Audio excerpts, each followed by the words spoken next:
नकली करण वॾी ॻाल्हि न आहे। रुगो शेर ठाहिण त कारीगरी आहे। तव्हांखे दुनिया में सभु माण्हू उहो त हुनरमंद थिया, ख़राब उहे बि न आहिनि, उहे भला माण्हू आहिनि, असांखे वणनि था। पर हे रवाजी शाइर न आहिनि, हे उहे माण्हू न आहिनि जिन खे मिड़े ई शाइरी करणी। सर्वेच उन्हनि मां न आहे जंहिंखे मिड़े ई वाह वाह कराइण लाइ शाइरी करणी। सर्वेच मोहम्मद खान मजीदी, इब्राहिम मुंशी ऐं शेख अयाज़ ऐं बुखारी ऐं किशन चंद बेवस ऐं गडाई ऐं वींदे असांजे हिन दौर ताईं जो पूरो सफ़र आहे वॾो, इहे उहे शाइर न आहिनि जिन खे पंहिंजो रुगो नालो कमाइणो हो। हे उहे माण्हू आहिनि जिन शाइरी खे पंहिंजो पंधु सम्झो, जिन शाइरी खे पंहिंजो हथियार सम्झो, जिन शाइरी खे पंहिंजी सूंह सम्झो, पंहिंजे तख़लीक़ जो ज़रियो सम्झो ऐं पंहिंजे क़ौम ऐं पंहिंजे वतन ऐं पंहिंजे माण्हुनि जी नए जनम, जंहिंखे मां नई सिंध चवां थो, ऐं मूं त कोन चयो आहे इहो साईं जेम्स पंहिंजे किताब ते उनवान रखियो हो। उहा जेका नई सिंध आहे उनजे अंदरि हिननि माण्हुनि सम्झो त ॿोली बि हथियार आहे, शऊर बि हथियार आहे, अदब बि हथियार आहे, तख़लीक़त बि हथियार आहे, ऐं हुननि उहे सभु शयूं असांखे आणे ठाहे जोड़े ॾेखारे बीहारियूं।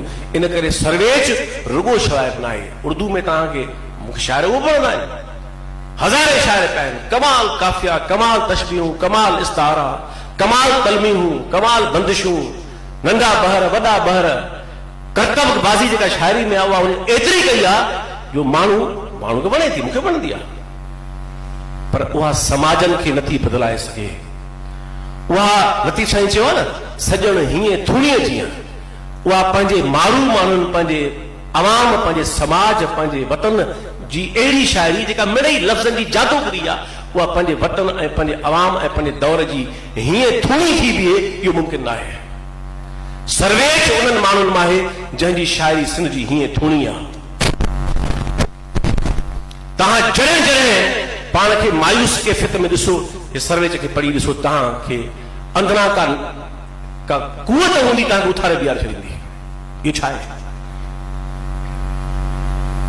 लतीफ़ साईं खां वठी वींदे हिन दौर ताईं त ही उहे आदर्शी शाइर आहिनि जिन आदर्शी शाइरनि शाइरीअ खे पंहिंजे ज़िंदगीअ में हिकिड़ो पंधु सम्झो, ऐं उहो पंधु आदर्शी आहे, ऐं उन पंध में मक़सद बि आहे, उन में कुर्बानी बि आहे, उन में बग़ावत बि आहे, उन में इनकलाबियत बि आहे, ऐं सिंध जी इनकलाबियत कमाल जी आहे।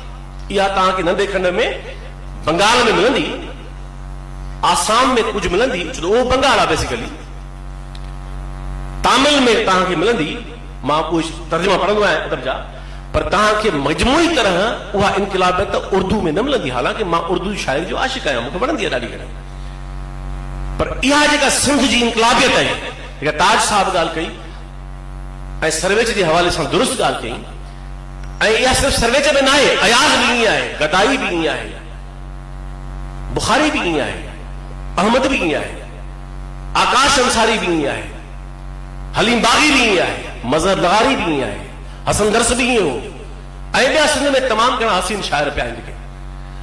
छो त इहो कंहिं फ़र्द जो मिज़ाज न आहे, इहो हिन धरती जे नए शऊर सां, नई सिंध जो कोहल ऐं जोड़ियल नओं शऊर आहे, जंहिं इहा असांखे रवश सोच ठाहे जोड़े बीहारी आहे। ऐं सिंध जी इनकलाबियत कहिड़ी त सिंध जी इनकलाबियत में टे अंसर टई पूरा हूंदा, का बि शइ खुटल न हूंदी।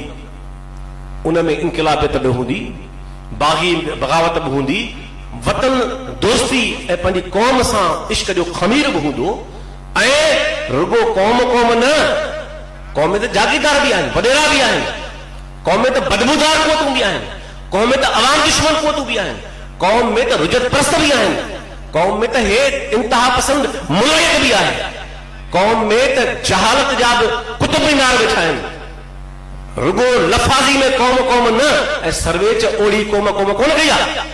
सर्वेच क़ौम पंहिंजे वतन सां बाशऊर मोहब्बत इश्क कयो, ऐं सर्वेच पंहिंजे अवाम जो भरजलो थी इनकलाबी शऊर सां हथियारबंद थी हुन पंहिंजे अवाम जी उहा तर्जुमानी कई आहे पंहिंजी शाइरीअ में त सिंधी जेका शाइरी जो मिज़ाज आहे, जदीद सिंधी इनकलाबी चओसि, बाग़ियाना चओसि, उनजो कमाल आहे त उनखे उन मां इनकलाबियत खे कढणु मुमकिन नाहे, वतन दोस्ती कढणु मुमकिन नाहे, इनकलाबी अवामियत कढणु मुमकिन नाहे ऐं उन मां जमालियात कढणु मुमकिन नाहे।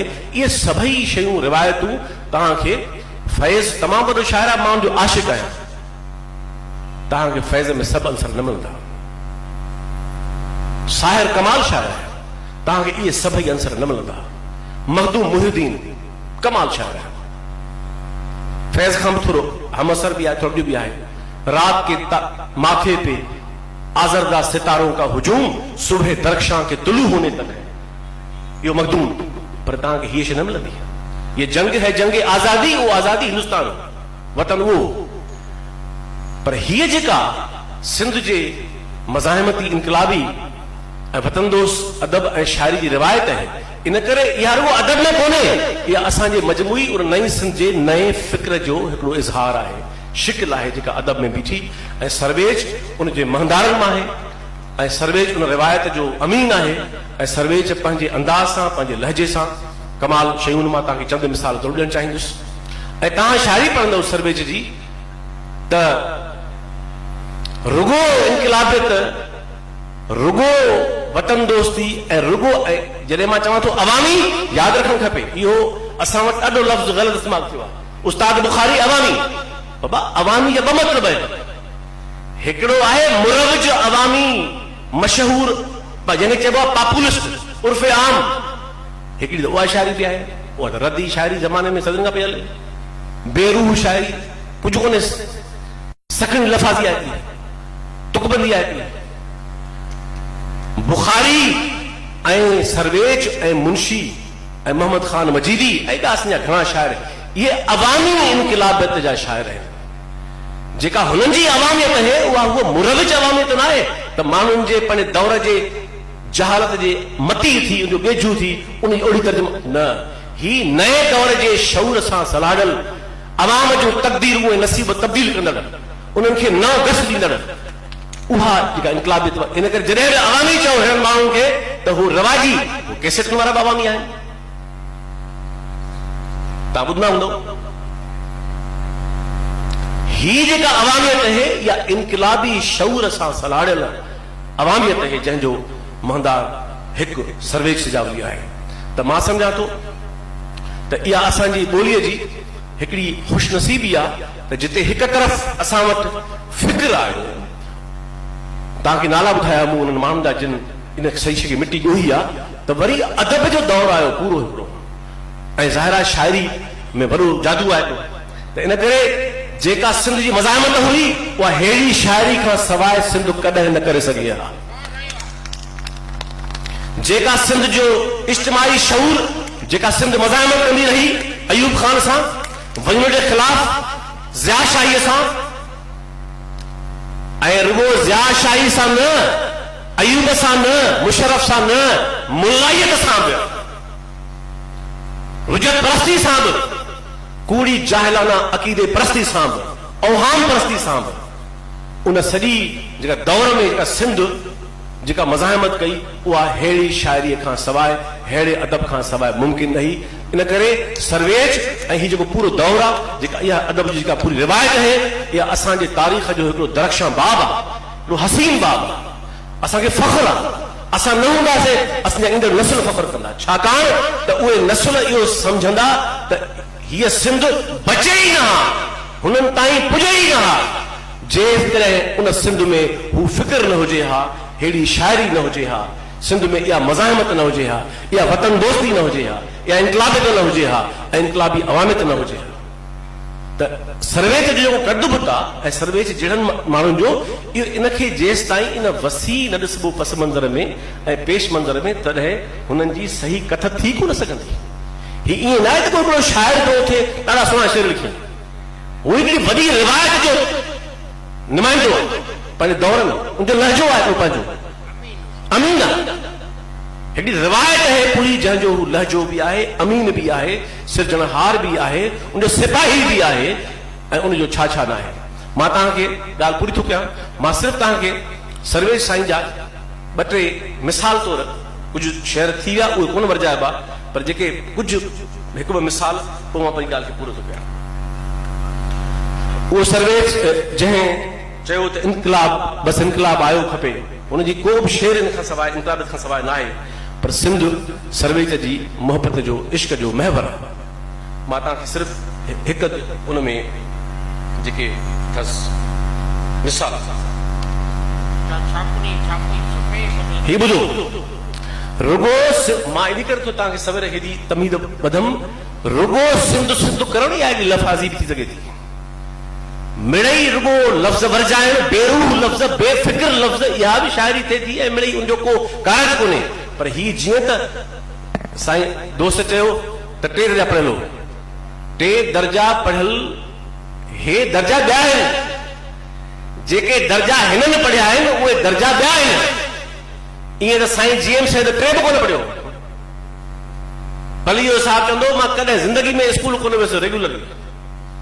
मोहम्मद इब्राहिम जो जॾहिं साईं वठी वियुसि कराची पढ़ाइण, सवाल इहो आहे त ही जेके दर्जा आहिनि ज़माने जे किताबनि जा, इहे दर्जा पढ़ण ज़मानो न उथलाईंदा आहिनि माण्हू, ही दर्जा ॿिया आहिनि, हे निसाब ॿियो आहे जेको हे पढ़ियल आहे। ऐं मां तव्हांखे सिर्फ़ हिकिड़ी शइ मां थो ॿुधायां त रुगो वतन वतन करणु काफ़ी न आहे, पर वतन खे वाद ॾियणु, वतन खे गस ॾियणु।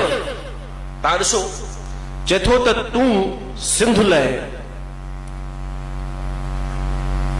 तूं सिंध लाइ सूर्य मथे चढ़ंदे न चढ़ंदे चओ खणी। हाणे हे हिसाब लॻायो त केॾां हे सिंधी जो कमाल आहे जो गज़ल जो हेड़ो मिज़ाज, गज़ल जी सिन्फ़ जेका तमामु नाज़ुक सिन्फ़ आहे, तग़ज़ल जी सिन्फ़ आहे, उनमें हे बाहि हे शोला जंहिंजा शाइर तव्हांखे मिसल ॾिना, अयाज़ जा बिजू वसण आयूं मां अहमद।